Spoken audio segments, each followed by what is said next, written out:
What's up, everybody? Welcome to Move the Sticks. DJ, Bucky, together. Buck, as we head towards the draft, man, we are, a little over 2 weeks. Is that where we are here? A little over 2 weeks away from this thing getting kicked off. How you doing, man?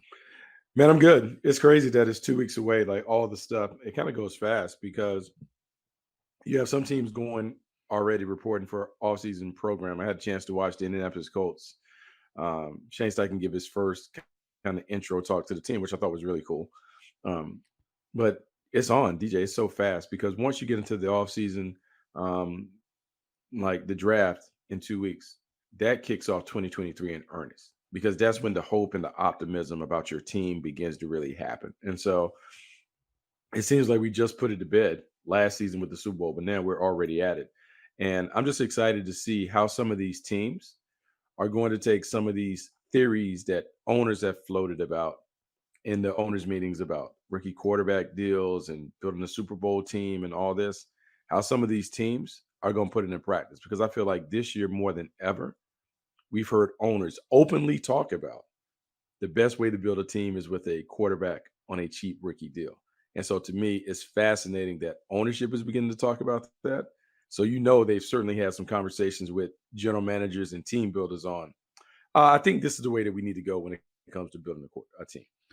Yeah, it provides the ultimate flexibility when you can do that. If you can hit on the guy, that's obviously the big if. You got to be able to get the guy right, which is going to lead us into a little bit of what we're going to hit on today. We're going to talk about what's going on here at the top. A lot of chatter about what the Houston Texans might be doing at number 2. I think really, truthfully, our buddy Lance Zierlein is the one who was at the forefront of this, started this conversation. So I want to dig a little deeper on that because on television, you don't get a chance to really flesh this thing out and work through it. So I want to have that conversation.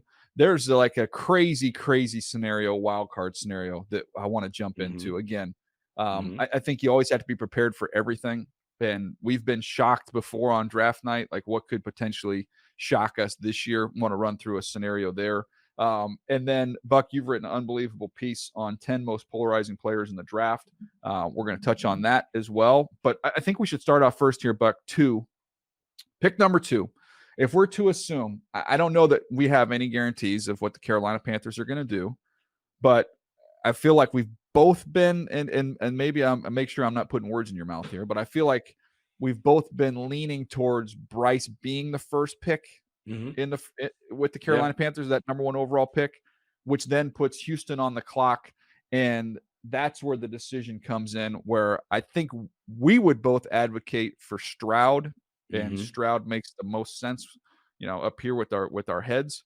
But, Lance is dialed in Houston. Lance threw out the idea that maybe they don't take a quarterback. Now you're seeing other people pick up and even go further than that. Adam Schefter has taken it and run with it as well. Where do you stand on number 2, and what do you think we end up doing there with the Houston Texans?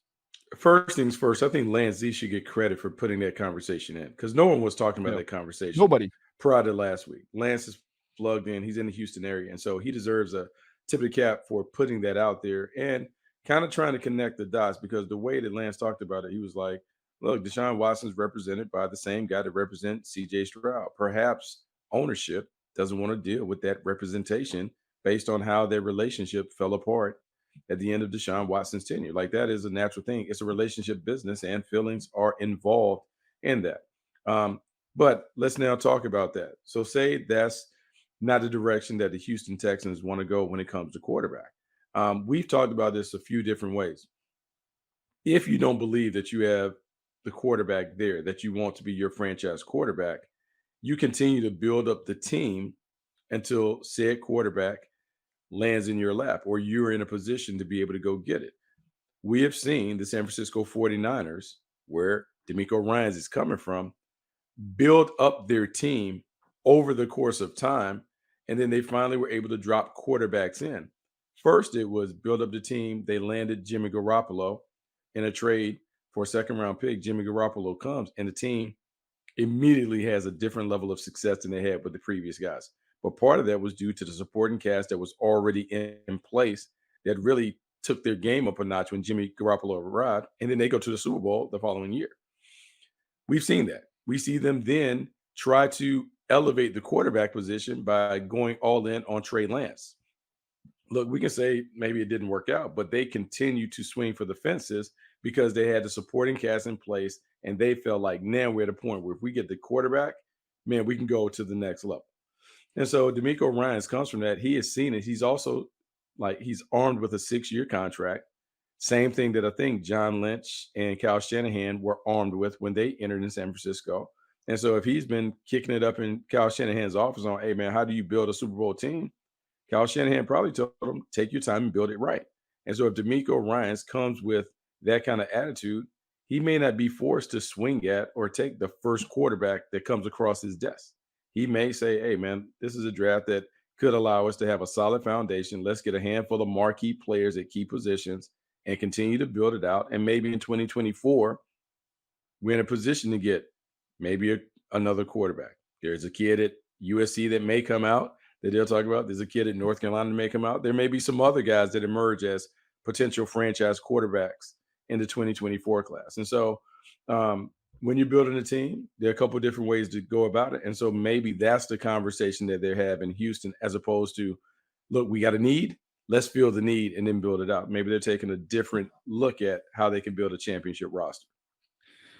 I think what you're saying makes a lot of sense logically, of a plan, right? You're putting a plan in place. You're trying to execute that plan. Here's my problem. Davis Mills, Case Keenum, Perry. Was it EJ Perry, the other quarterback? You can't. Mhm. You can't. You can't. No. You So can't. so my Fuck, thing would you be can't. You no, can't do that. you can't. My thing would be this. If you're going to take the approach that we're discussing, you have to have someone that you can at least play with. You know what I'm saying? Like you have to have a Yeah. credible starter that your team can believe, okay, we still can win games with this guy. He may not be a high-end franchise guy, but we can win games. Case in point, the Detroit Lions, when they got Jared Goff. You can say whatever you want to about Jared Goff, but there was still a little belief that, look, we can win some games. We don't know if he's going to be for us long term, but we think we can kind of win and do it. They rebuilt the team from the ground up, and now a lot of us feel like this is a team that is the next one to emerge in the NFC as a title contender. But they had that bridge quarterback in place. The Texans don't have that in place.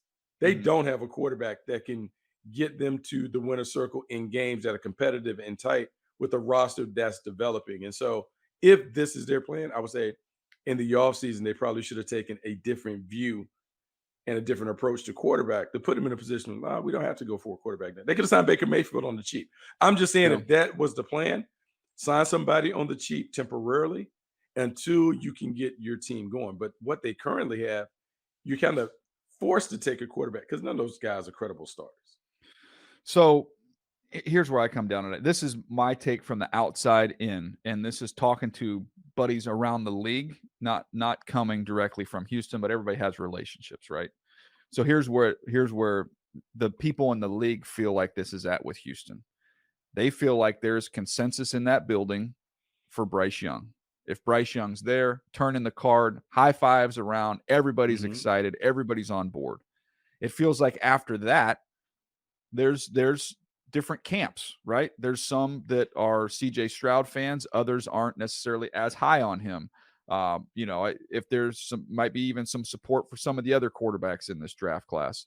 There might be thought process of maybe waiting, into the future, as you're talking about, maybe trying to trade back or use your second first round pick at 12 to see who's there, and maybe you move around and maybe Hendon Hooker gets involved. It feels like though there's consensus with Bryce. After that, there is no consensus. And my take on it is, yeah, in a perfect world, you have complete alignment when you take a quarterback. That's a perfect world. Mhm. We live in an imperfect world. That's not always going to happen. And at the end of the day, if you're CJ Stroud, you don't need all the votes in the building. You need the vote that matters. And to me, that goes all the way up to ownership. And I just can't see, as an owner of a team, that you're going to look at that and say, guys, I see what you're saying, master plan, and we're going to get the quarterback next year. We're going to build this thing out. I can't go into a season with these three quarterbacks. I can't do it. You better have an alternative plan in place to trade for a veteran, or some, there's some option that doesn't exist that that exists that I don't know about. I know one thing. One of the options that would, possibly be out there of a veteran quarterback who could plug and play as Ryan Tannehill. They're not trading him in the division. No chance. Tennessee's not trading him to Houston. I So know. where do you turn? That's why I hear it, and I think Lance is plugged in. I know all other information guys that have had this. I get it. They're not in love with the quarterbacks outside of Bryce Young. I just can't Mhm. wrap my brain around them not taking one, if that makes any sense. I think it's very risky because let's just say they don't take him, right? Let's just say they bypass him. No, we're good at 2. Let's say he ends up with the Indianapolis Colts at 4, and let's say he pops. Yeah. So now you talk about the pressure that is on, and I know everyone is like, "Hey, man, what's for us is for us. What's for somebody else is for somebody else." But in your division, in a division in which quarterback play is wide open, if you pass on CJ Stroud and he goes to the next team, the Indianapolis Colts, and he becomes a star under Shane Steichen and that stuff, there are a lot of people to answer for that. Not only ownership, but the fans are going to be like, "What are we doing?" And Mhm. so I just think, and I know those fans, like if you allow fans to influence you, you eventually end up sitting with them. But Yeah.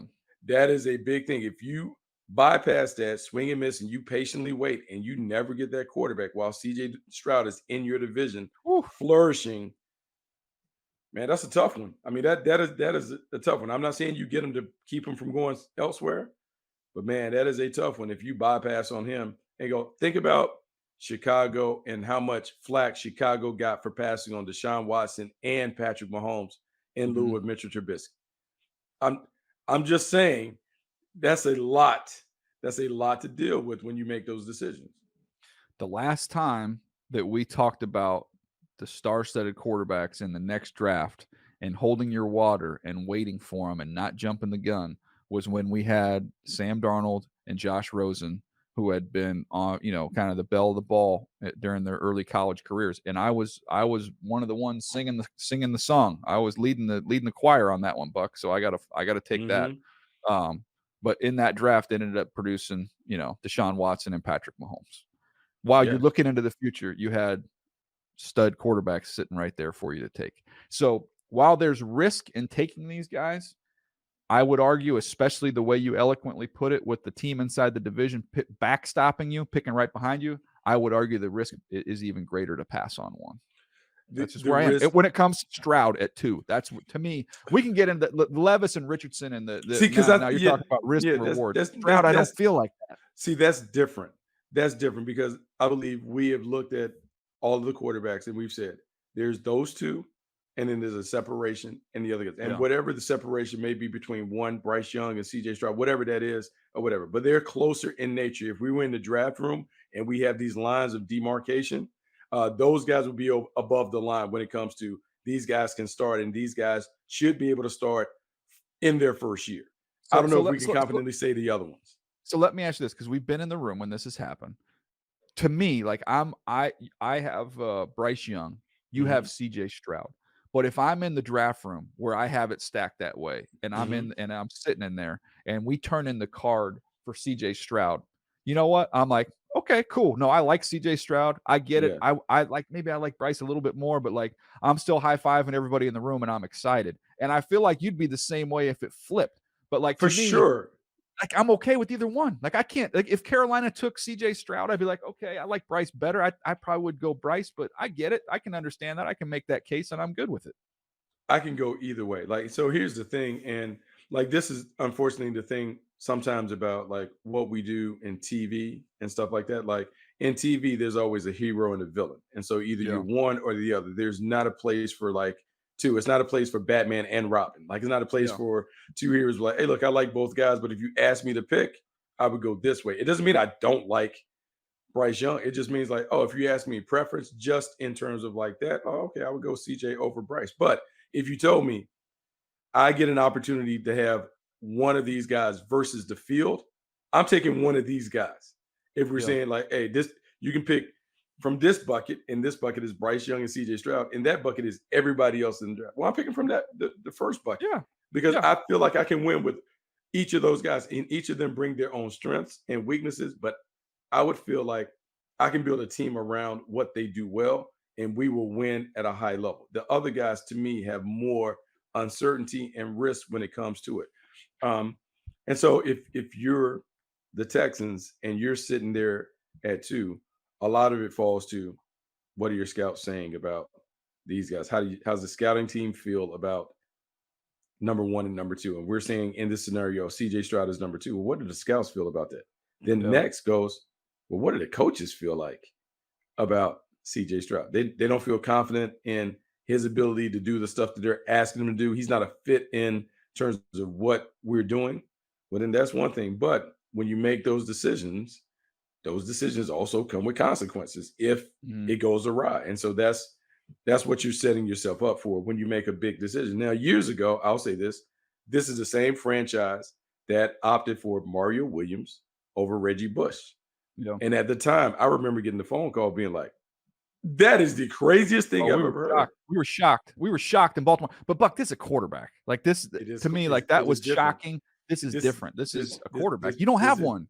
this is different. And so that's the only thing. But I think it's important for maybe some of our young people to understand this team passed on what we thought was a transcendent star in Reggie Bush for Mario Williams when no one had that coming.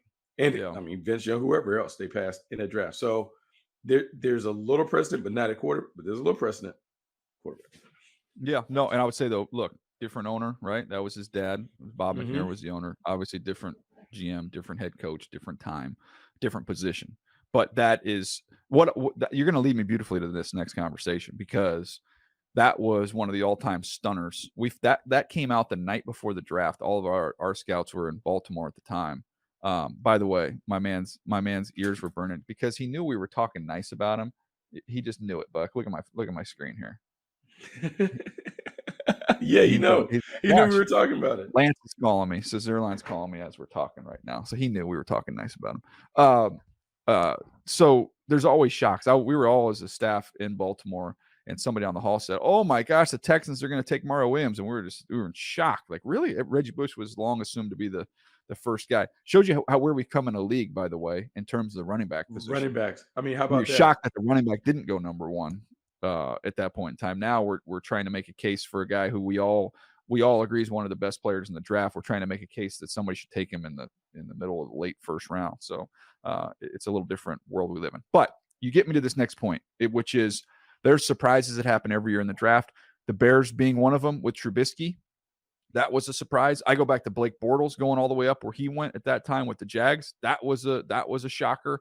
So be prepared to be surprised. So I want to give you one scenario that nobody's talked about. And again, this may have a 1% chance of happening. I want to throw that qualifier out there because inevitably this stuff gets picked up, it gets clipped off, and it's like you're reporting something.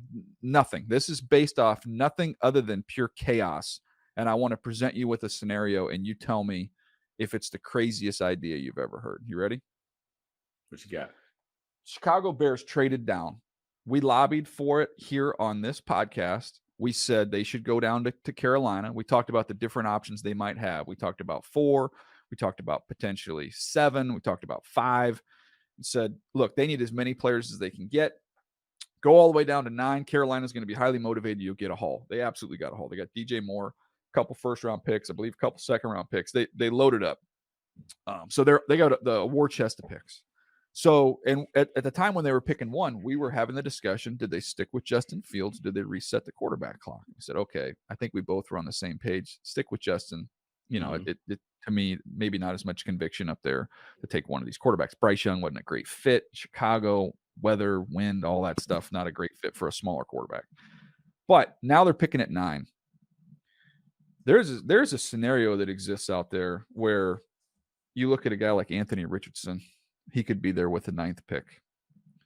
Anthony Richardson, in terms of play style, in terms of being able to lean on his legs early in his career as he continues to develop as a passer, somewhat similar to Justin Fields when you look at it that way. Now, he wasn't in the same offense with the same system and same support at Florida as Fields was at Ohio State. The numbers look drastically different. But there's a skill set that's similar. He's an intriguing player. If he's there at 9 and you took Anthony Richardson, if you're the Bears, first of all, everybody's jaw would hit the floor. They'd be shocked. But let me make the case where it could make some sense. Reset the quarterback clock by 2 years. So you buy 2 more years to be able to live off of a rookie deal. The roster is going to be in much better shape for a quarterback incoming than it was for Justin Fields when he started his career. So if you're trying to maximize that 5-year window on that rookie contract, you've reset it. You've got a larger window. You've got a better team now than you did 2 years ago. You're going to have to pay Justin here coming up before the team is really, really good and ready to win. You extend that period out. You could then trade Justin and get some draft capital in return. I don't know what that would look like. I mean, worst case scenario, you're getting a 2. Maybe you get a future 1. You already have all these extra picks. You've already picked up DJ Moore. We've reset the quarterback clock. We get extra picks for Justin Fields. Now, I know in Chicago with the fan base, they've grown attached to Justin, and Justin's done some fun things to watch with what he's done with his legs and glimpses and flashes with his arm. But Buck, I'm telling you, man, like, has he done enough to not even, consider this? Maybe they don't do it, but I guarantee you this discussion and this scenario, this conversation has to take place. Tell me I'm crazy. I think you're a little crazy, but I Okay, will that's say fine. the conversation has to take place. And let's go back a couple years ago when Justin Fields was coming out. We had a similar conversation, but it was flipped because I was saying this could be a scenario where we've talked about it. Like, I wonder if the league will ever become very collegiate in nature in terms of the quarterback position, where you draft a quarterback, you keep him for 4 or 5 years, and then he graduates, and then you bring in the other quarterback. Because we now have seen the best way to build a title contender is to have a small amount of cap space allotted to the quarterback. And so in this scenario, it almost gives us another situation to talk about graduating and moving on from quarterbacks and always having a quarterback on a rookie deal. So Justin Fields is going into his 3rd season. What I would say is the difference to me between Justin Fields and Anthony Richardson, I believe Justin Fields is a much better player. He was a better college player. I feel like he's a Oh better yeah, no prospect question. and those things. More I'll give him accomplished credit. without question. I'll give him credit for having 1,000 rushing yards and those things in the National Football League that even exceeded what we thought about him as a runner and athlete. That said, you could talk yourself into, okay, Anthony Richardson is going to be our quarterback. If we take Anthony Richardson and do the same things that we did with Justin Fields, one, you talked to Luke Geddes. How would our offense look with Justin Fields compared to Anthony Richardson? Are there major changes? Secondly, do we feel like Anthony Richardson can be good enough as a thrower to take advantage of some of the things that we have in place? DJ Moore, some of the other young guys that we already have there that we can throw it on the perimeter. Are we good enough up front where we really can physically run the football like we want to do it? Not saying that we're going to be Baltimore of the Midwest, but we're going to adopt some of the principles that the Ravens use to help Lamar Jackson. So there is a conversation. Then ultimately it comes down to, DJ, we talk about the scenarios. So this is bucket A, Justin Fields and what we have. Yep. Bucket B, Anthony Richardson, what we have, and the additional draft picks. What does the win rate potentially look like at the end of this year with bucket A and bucket B? What does the win rate look like in 2024 with that? And then I think you have to put names and faces with some of that and then have it out. But it certainly is worth a conversation. And one of the things that you want to do is be able to step back and look, there were people that were saying if Bryce Young was taller, the Chicago Bears would automatically take Bryce Young and move on, like we saw the Arizona Cardinals do, Kyler Murray and Josh Rosen. And so it is a viable conversation to have. I wouldn't opt to move on from Justin Fields for Anthony Richardson, but I'm also not sitting here saying that Justin Fields is a perfect player and prospect in those things. He has to grow in certain areas, and so it's critical for him in year 3 to do it. But I would continue down the path that they're on, but you certainly have to consider the conversation of Anthony Richardson is there at 9. You got to have that because you owe it to the franchise to talk about what's in the best interest of the franchise without being emotionally attached to the players that we're discussing. All right, Buck, I'm gonna put some numbers on this for you real quick. Again, I'm not saying that there's any chance this happens. I'm just presenting to you an option. So last year, Charles Cross was the 9th pick. Okay. Charles Cross signed a 4-year, $21.3 million deal. Charles Cross's cap hits are $3.8 million, $4.8 million, $5.8 million, $6.8 million. You're getting ready in the not too distant future to put Justin Fields in that 45 to 50 million Mhm. dollar range is what that's just going to be what the going rate is. So for 2 years of your football team, you're going to have a massive gap between those two players. So Justin Fields doesn't need to be better than Anthony Richardson. Justin Fields has to be sizably better than Anthony Richardson because you get Anthony Richardson plus 2 years of flexibility to load up your roster. You can get 2 or 3 elite players at other positions to go along with that gap in money that you have right there. Not to mention Mhm. whatever you'd get for Fields in a trade. So I feel like, again, does this likely to happen? Probably not. Is it a situation, a scenario that they should be kicking around? Absolutely. They should be having this conversation and they should be debating it in the room. And maybe that gives them more clarity. Maybe they come out of that meeting and say, we've never believed more in Justin Fields than we do right now. We're more excited. We're excited to pay him. We're excited to move forward.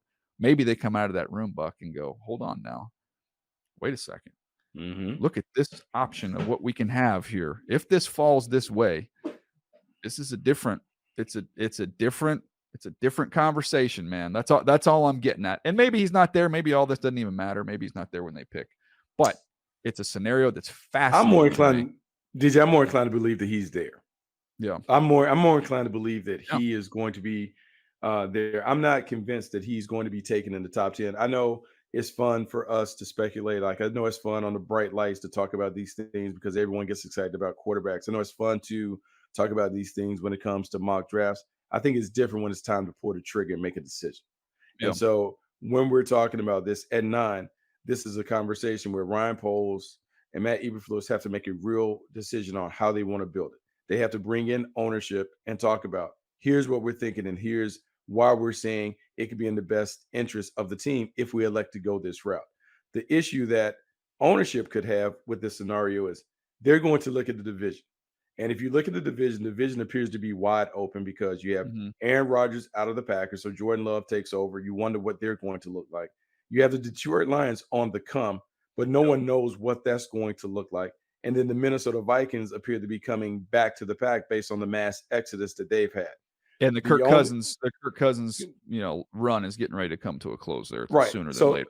so the thing that you would have to convince ownership on is look, it might not even be a step back for us to make the move because the division is wide open. Actually, the NFC is wide open because Mhm. you have Philadelphia Eagles, you have the Niners, but then really you have a lot of just like openness based on the quarterbacks. And so, depending on how you sell this, like ownership has to be on board to make this happen. And you have to be able to really not only sell the plan, I got to visualize what the plan is. Here's what we're going to do with Anthony Richardson to get him going. Here's how we're going to take the other assets that we get this year to make it happen. Because if I trade Justin Fields this year, I got to get something this year and make it happen. We got DJ Moore. We have other intriguing young players to play, but we got to get on. And then the pressure goes on Matt Eberflus like, hey, man, you got to take what you have right now and make them competitive. But it's no different than what we saw from the Seattle Seahawks. The Yeah. Seattle Seahawks weren't supposed to be contending for playoffs after they got rid of Russell Wilson. They were supposed to be out of it. Everyone thought they were crazy. And now we have a scenario where people are saying, hey, man, not only did Geno Smith outplay Russell Wilson, but he might be a better fit for what the Seattle Seahawks want to do going forward than what Russell Wilson offered them. So it's not crazy, but we said that they were crazy. We said that they're going to be cellar dwellers, and they didn't. So that's part of being convicted. It's also part of being in lockstep, general manager, head coach. No, we're going about it. And we're not afraid. We're not afraid of the incoming that's going to happen when we make this decision. All right. You said there at the beginning of that, Buck, that you think Anthony Richardson will be there. Let me tell you why I think you might be right there. The number is 393. 393 pass attempts. That's it. That is it. Bryce Young, 949. CJ Stroud, 830. Levis, 738. This dude's only attempted 393 passes. He's only started 13 games, the same number of games that Trubisky started coming out. So if you're looking at why, all the, the buzz has started to fade a little bit, I think that's where the trepidation is. I think that's where the fear is that it's not, okay, he's raw. It's not, okay, this might take a little time. It's that, man, the sample size is so small And that has been a major red flag through the evaluation process. So to put a bow on this whole thing here, I would be scared to do that if I was Chicago. I would be scared to move on to Justin Fields personally. I would, not gonna lie. But I think that in teams taking behind the curtain, you have these scenario meetings. This is not, this is not just us goofing around here and Well, this playing is little doing things. so. This is what happens. This is doing your due diligence, Yeah. and in a real situation where you have draft meetings, like someone needs to throw the grenade so we can have the discussion. Because if everyone is getting along and everyone is saying like, "Oh, it's all great," then it's not right. And this should be a discussion that you have without it being um, acrimonious, without it being Mhm. something that has lingering feelings. Like, let's have this discussion, and whatever is said in this room doesn't leave the room. But No. we have to explore it. Every player is under evaluation, and every player is subject to be removed if it brings about something that's going to help the team go to the next level. Every player is replaceable. That's what it Yeah. is. And so you have to have the conversation when we're doing it. And DJ, we have to always compare and contrast this player versus that player, this player versus that player. Or as we get closer to the draft, would I rather have this combination of players Yes. or that Yes. combination of players? That's playing the game. That's playing the And game. and no different. Like, it was really eye-opening to me when CEO Jed York, CEO of the 49ers, talked about, look, without us doing the Trey Lance deal and Brock Purdy, we don't get Javon Hargrave. 100%. So when the owner says that, and he is open about that, I was like, ooh. And Mhm. owners talk. Okay. And so you've heard other people talk. We can talk about Lamar and people are talking about collusion and those things. I don't know if it's necessarily that, but here's what I think. I think teams are looking around at what the Philadelphia Eagles were able to do with Jalen Hurts. And they're like, man, they moved on from their guy. They got Jalen Hurts, but look at the rest of their team. Oh, yeah, it was Like, it was the best roster in the NFL last year. They didn't win look the at championship, that was the best look roster. look at their team. Okay, all right. So now let's look at the San Francisco 49ers. Man, they're playing with all those guys on the cheap deal. Look at their team. Mhm. And then what we have to do, and it's easy to fall into this thing where we kind of give away grades or they give away accolades about elite and top five in this thing. And DJ, then I look at the Super Bowl and I'm looking at Pat Mahomes. Whew. And I'm looking at the Kansas City Chiefs removed everything. No Yeah. Tyreek Hill, this, that. We're gonna have Travis Kelsey, some unknowns. We're gonna have a defense that's loaded with rookies, and my quarterback is gonna get us to the Super Bowl, and we're gonna win it. Mhm. Is my quarterback like that? Because if my quarterback isn't like that, we're looking for that. We're not saying we're looking for that. Until we get that, we'll continue to roll it out. Because DJ, if you're not one of those teams with a top four quarterback that we're talking about, Yeah. you ain't got a shot. No. Not running that gauntlet. Not in the AFC. Sure as heck not in the AFC. You don't have a No chance. shot. And and No and chance. and you have to think about building your team to win the chip. Well, those guys are all young and they're not going anywhere. So Mhm. whether you're in the AFC or whether in the NFC, you're gonna have to play them in the Super Bowl. It's a one-game deal, but you got to load your team up. And so if you don't have one of those special guys like Pat Mahomes that can make it all right, you got to consider building your team like this until you can drop it in. Yeah, no, it's why these conversations are taking place 100%. Last thing, and then we'll take a quick break here. Talking about those scenario meetings, I think people might be fascinated to know what kind of goes on behind closed doors there. So one of the things will happen with the upper level of management when you're talking about head coach, GM, your owner might be in there. You might have personnel directors, college directors in there. Say, let's just take a generic team. Say you're picking 25. You will have a conversation that says, okay, these are our 6 players that we love. If one of these 6 players gets to 10, Mm-hmm. we'll consider trying to go get him. If one Yep. of these 5 or 6 players gets to 12, so you're going to have a number of players. You're going to have Mm-hmm. a range of where you'll start making phone calls, and those phone calls will take place ahead of time. Hey, call in, check in right now. That's why I always be leery anytime you hear, oh, this team's had trade talks. Yeah, every team checks in with everybody Every team, because we everybody want to calls know, in.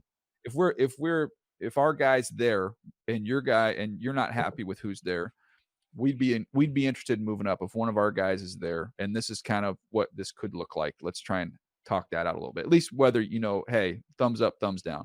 And then you'll have another group that says, okay, we're picking 25.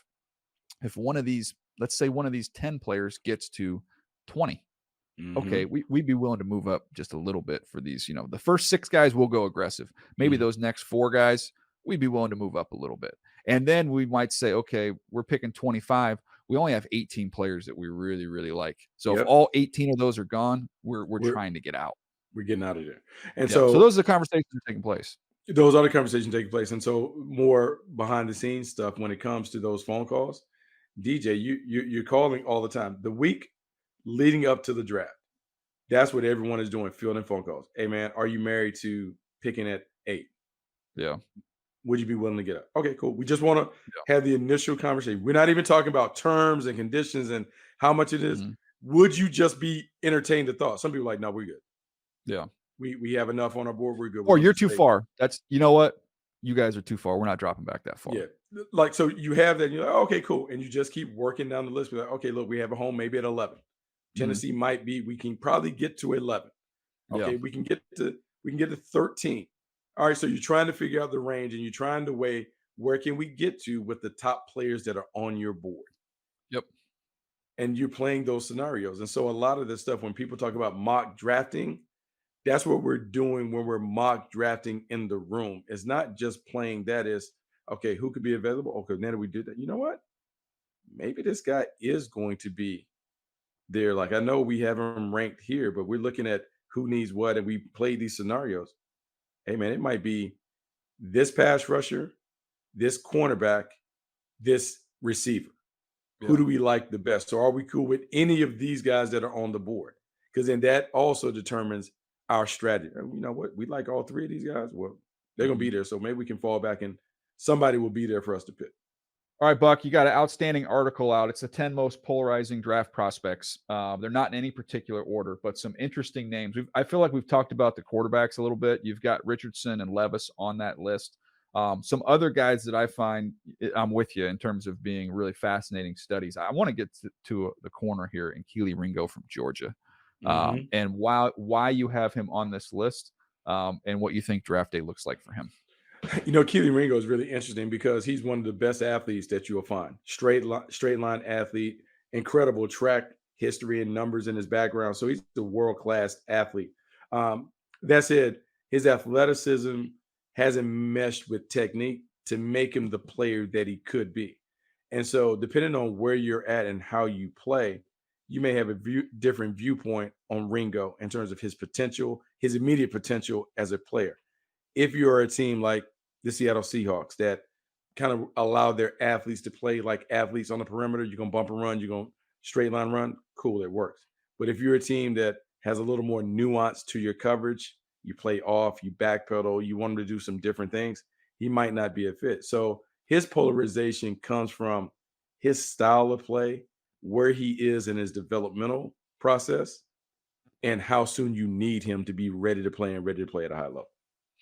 Yeah, I mean, he's one of those guys when we were talking about the other day, the thought of, okay, guys been punished enough. Like, Mhm. okay, there was some thought process early on, maybe as the beginning of the draft process begins and people are talking about Yeah. him as a top 15 pick. And you're like, come on, no, that's too early. You can't do that top 15. But then it gets to the point where you're like, oh man, now we're not taking this dude in the second round. Like now this guy's a third round pick. How did we get from here to here? Um, like to me, I think he's, I have him like in the early 40s, I believe, on my list. Let's see, I can pull it up right here. Keely Ringo. I have him at 46. So I Mhm. was talking to a team the other day, and they said, "Look, that dude's going in the top. He's going to go in the top 35 picks." And he said, "Just look at the other Georgia guys. Look at Tyson Campbell, who you see down there in Jacksonville, Yeah. and look at Stokes with Green Green Bay Bay. Like Packers. Stokes went and won, right? And Campbell was what the first pick of the second round. Yeah. They Yes. both went in the top 35 picks. And you would say both are height, weight, speed guys who weren't super polished. I thought Stokes a little bit tight. Mhm. Keely Ringo, height, weight, speed. He's tough. He's a little bit tight. But at the end of the day, height, weight, speed, toughness at corner, and you played at Georgia, and you've played, on a great defense. You played against Played in great big players, games. big Yeah. games. So yeah, no, he's got beat up a little bit, which I think was fair, but it's probably gone too far. Like this guy is going to go in the early second round at worst. At worst, DJ, you just don't find guys that are his size with his speed and physical attributes. We can Mhm. talk about coaching them up, and that's the other part of it. We talk about scouting players, but sometimes you got to scout your coaches. And Yeah. so if you feel like you have a good development program based on who your DB coach is, based on the coordinator, based on their patience when it comes to young players developing, you take him because it's hard to find a ball of clay with that kind of stuff, you know. And look, let's be honest. Let's talk about the two top DBs last year at corner as rookies: Sauce Gardner, Tariq Woolen. Yep. Sauce Gardner had all the stuff on display. Tariq Woolen had all of the attributes and tools. Tariq Woolen gave Sauce Gardner a push, a run for his money when it came to that. So, Yeah. so now based on what Woolen's success is, there are gonna be other teams that be like, look, man, I hear you talk about, hey, he can't do this, he can't do that, but you know what he is? He's tall, he runs fast, and he's strong. I'll take him. I mean, I got some. I can I work mean, with that. I'll figure it out. I'll figure the I rest mean, out. so there is something to that, and you're right. You talk about being punished enough. There are a handful of guys that are very similar to Keely Ringo. Yeah, no, that's an interesting one. I want to get you one more here, and then we'll get to our conversation with Jason Kelsey. Again, you can find this article. Just go to NFL.com. You can find Bucky's article on 10 polarizing draft prospects. So one more I want to get to here. Look, to me, we talked about him on television the other day, but I do think that Jordan Addison is a fascinating case study. As somebody who's a really good player on tape, he's 173 pounds. So I think that's the variable that makes him polarizing, maybe more so than anything else, just the weight. It is the weight thing. The weight thing is just, I mean, we're at a time, and we've talked about this about little dudes in the league being for the heavyweights. And so when you think about 173, you worry about durability. You also worry about like play strength and the ability to work through some of the rigors of just, man, playing the game. But the lighter you are, the more skilled you have to be in Yeah. terms of your ability to maneuver and what you have in the bag in those things. And to be fair, he had a, I say it's a difficult evaluation because it's two different systems, you know, and you're trying to figure out like which one is he closer to? Because I went back because I felt like I was, like, as you said, he's been punished enough. I Yeah. felt like I was at that point. I was like, well, let me go back and look. And you're like, man, like I remember like last year writing this guy up and looking He like, went man, off Pitt. he does this stuff. He had more run after catch stuff. He had more big plays. He seemed like he was unguardable in those things. Played with a high end quarterback, played with high end quarterbacks at both places, but the system was more of a showcase system at Pitt than at USC. And so I think it's a really good conversation um, about him and where he fit because DJ, I've talked to guys who absolutely love him as the number one. Boom, he's number one. What are you talking about? Like, Yeah. there's not. It's not even a debate. He's the best one. Look at what he does. Dot dot Hmm. dot dot dot dot dot. You know. And then the other guy's like, yeah, I don't know. And so I really believe his money will be made, or his money has been made when he's had a chance to work out one on one for teams, and Hmm. they're able to look at and talk to him about in our system. Here's what's required of our guys. How familiar are you with this? What can you do? Hmm. What are some of the go-to like that like the really nuanced part of playing the position to me is where he can win out if he can articulate, explain it, and then demonstrate it. That's where he can kind of eliminate some of the questions that you may have from last year at SC. Like, why didn't you dominate like we thought you would dominate as a reigning Bolitnikoff Award winner and stuff like that? Well, I'll say this: if he ends up, and I have him as my top receiver, you have JSN, Jackson Smith, and Jigba. I think Jackson Smith and Jigba is going to go ahead of him. And just talking to folks around the league, so I think he does. But if for some reason Addison goes first, he needs to write thank you cards, and he needs to Mhm. address one to Devontae Smith, and he needs to address Yes. the other one to Jahan Dotson, because those are the Mhm. two skinny receivers over the last couple years that have come in and played well and had an impact. So it's always easier in the draft room when you can say, okay, hey, this guy's doing it, and so that proves this guy can do it. I think that's kind of the You proof know of what? concept, so to speak. It's funny. Like I didn't really think about those guys as first round picks, but you're right. Both of those guys, Devontae Smith and I think Jahan Devontae Dotson, were Smith was a first. buck 70. Yeah, they were first round picks respectively, and they both were under 175 pounds. They were on the slender side of it, and they were able to get it done. And so I hadn't really considered that, but that is good to bring to the table because it's also one of the things like with Josh Downs from North Carolina. Like I was reluctant to really give him a big grade because he's smallish, and I just feel like, man, he's so small. Like, Yeah. can he put up, like, what kind of role can he play in those things? And some of it is, man, really the system and what you have. Because I would say this: there's not a Jamar Chase in this where No, we have the no. clear number one. I feel like these guys are more pieces to the puzzle that you're trying to fit together in your wide receiver room. Like, okay, he goes here. We already have this. We need the slot receiver. Or, oh, we need the vertical stretch guy. Not the classic number one that no matter what we had, this guy's the number one. Yeah, yeah, yeah. That's what we're lacking. And so that's why I feel like the conversation is more nuanced. It's more, what do we need? What do we have? How does he fit? As compared to, nah, as we're ranking them 1, 2, 3, 4, and 5, it's a lot different because there's not that true Jamar Chase type. Yeah. No, I'm with you 100%. Again, for the rest of this list, go to NFL.com. You can find Bucky's 10 most polarizing players in the upcoming draft. It's a really interesting read, some interesting names on that list as well. We got a lot on our plate here as we run up to the draft. Plenty to talk about over the next couple weeks. We appreciate you guys hanging with us, though. We'll see you next time right here on Move the Sticks.